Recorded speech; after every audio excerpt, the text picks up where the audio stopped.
2021 में यूपी चुनाव के दौरान नेहा सिंह राठौर का एक गाना काफी चर्चित हुआ था। यूपी में काबा और जनता ने बीजेपी को बम्पर जीत दिलाकर जवाब भी दिया था। यूपी में बाबा बा, क्योंकि माफियों पर यूपी को योगी आदित्यनाथ का लॉ एंड ऑर्डर काफी पसंद आ गया।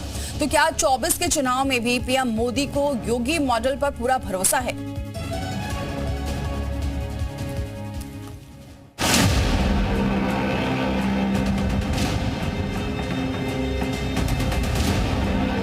योगी जी की सरकार में दंगे भी बंद है और दंगाई भी बंद है। कभी कभी बुलडोजर से हम लोगों को डराते हैं और कभी स्टीयरिंग पे आदमी बदल गया तब क्या होगा। बड़े बड़े माफियाओं का राम नाम सत्य है भी हुआ है। यूपी में योगी के बुलडोजर का ऐसा असर है कि माफिया थर थर कांपते हैं। अखिलेश यादव पर भी इसका काफी प्रभाव है। पूर्वांचल के सबसे चर्चित सीट गाजीपुर में पहुंचे मोदी को फिर से योगी मॉडल की याद आई, क्योंकि यही वो योगी मॉडल है जिसने यूपी के चुनाव में बम्पर सीटों के साथ सत्ता दिलाई। योगी का बुलडोजर मॉडल 2024 में भी जारी है और मिशन 80 के लिए मोदी को योगी मॉडल खूब पसंद है। सपा की सरकार में हर महीने 2 से 3 बड़े दंगे होते थे। इसका नुकसान गरीबों को होता था। अब योगी जी की सरकार में दंगे भी बंद है और दंगाई भी बंद है। यूपी में योगी के लॉ एंड ऑर्डर का ऐसा असर है कि बीजेपी के दूसरे राज्यों ने भी इसे बखूबी अपनाया। योगी को भी पता है कि उनका लॉ एंड ऑर्डर सुपरहिट है।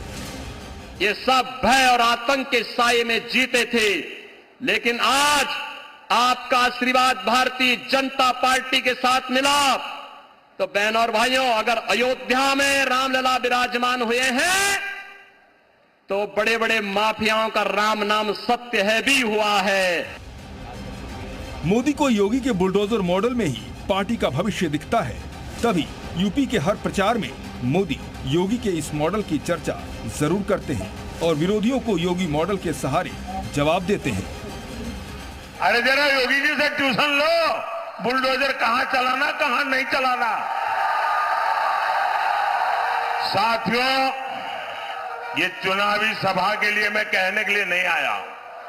मुझे चिंता है क्योंकि उनका ट्रैक रिकॉर्ड ऐसा है।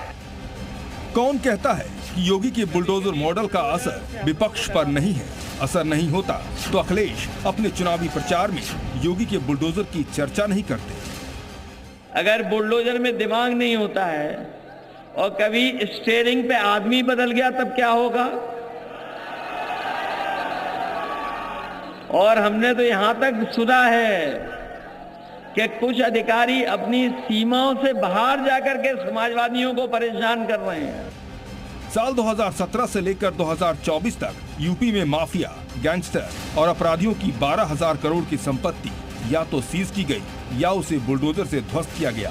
2017 के दौरान यूपी में योगी सरकार के बनते ही माफिया संपत्ति पर बुलडोजर चलना शुरू हो गया था। अब तक 24 से ज्यादा माफियाओं के घर पर बुलडोजर चल चुका है। योगी सरकार के मुताबिक 2021 तक 67,000 एकड़ जमीन को बुलडोजर की मदद से अतिक्रमण मुक्त किया गया। अब तक यूपी के 14,000 से ज्यादा गैंगस्टर पर एक्शन लिया गया और उनकी 21,000 करोड़ की संपत्ति सीज करके तबाह कर दी गई। जाहिर है बीजेपी को उम्मीद है कि 24 में योगी का यही मॉडल यूपी में काम करेगा और बम्पर सीटों पर फिर से जीत दिलाएगा। ब्यूरो रिपोर्ट, जी मीडिया।